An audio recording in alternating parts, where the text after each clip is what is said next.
Ja żyję w osadzie, a widzim, jak sa Romovia správajú k svojim deťom a tu, že aby dali ich rodičia deťom tú podporu, aby sa išli vzdelávať, jak napríklad my. Na co dzień się mówi mało na przykład o demokracji, tak? Że my żyjemy w państwach demokratycznych, w Unii, ale nie wiemy nic o wartościach demokratycznych, nie wiemy czym się kierować i pomyślałyśmy, żeby właśnie program tej szkoły liderów i liderek mówił o demokracji, mówił o obywatelskości, co to znaczy być obywatelem. Chciałbym, żeby był budowany dialog międzykulturowy. Niestety świadomość społeczności większościowej nie jest największa i dlatego często kierują się stereotypami. Dlatego jest to bardzo ważne, żeby uświadamiać, edukować społeczność większościową na temat społeczności romskiej.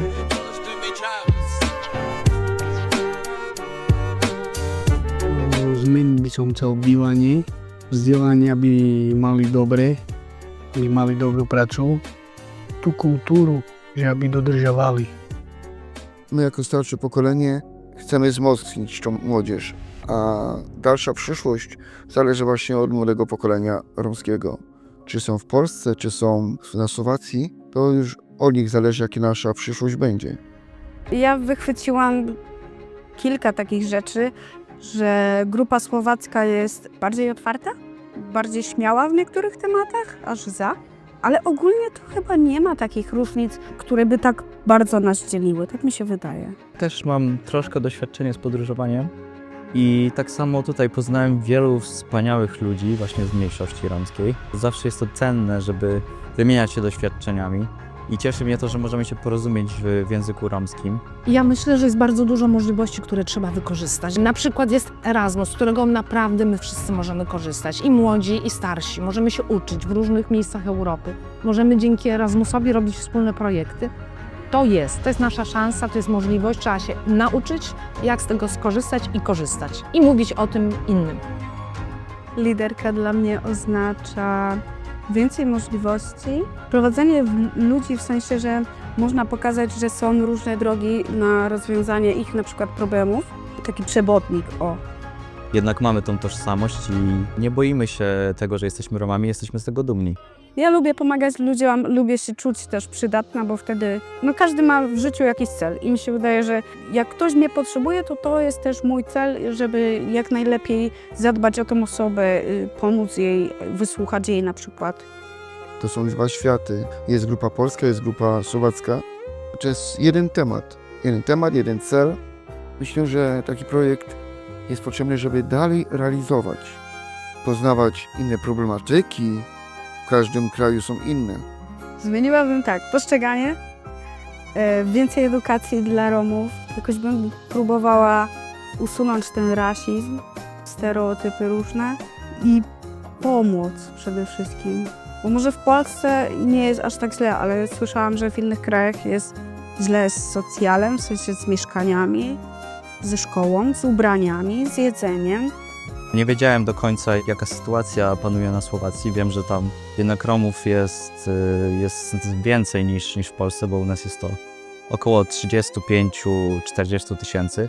U nich 500 000, także to jest naprawdę ogromna liczba. I jeszcze jedna była taka myśl, żeby też poznać Romów i Romki z tych naszych dwóch krajów, żeby ich znajomość, przyjaźń mogła się rozwijać online, a potem w rzeczywistości, żeby mogli robić razem różne rzeczy. Dzięki projektom, dzięki nam opiekunom tej młodzieży wiemy, że idziemy w dobrą stronę. Ja tego nie miałem tak jak oni teraz.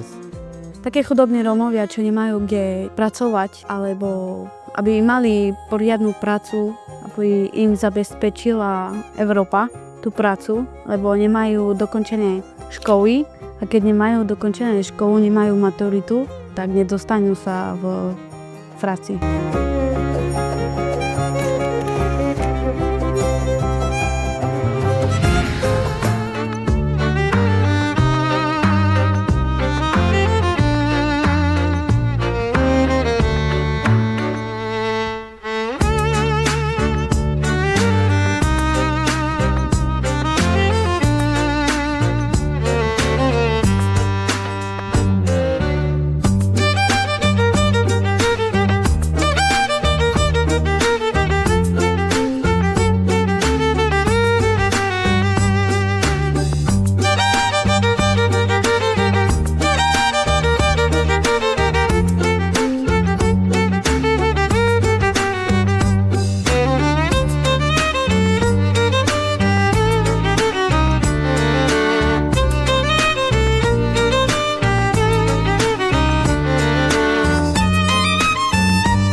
Ja venim pre Romały.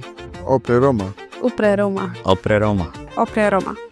To bym powiedziała. Super! Jest!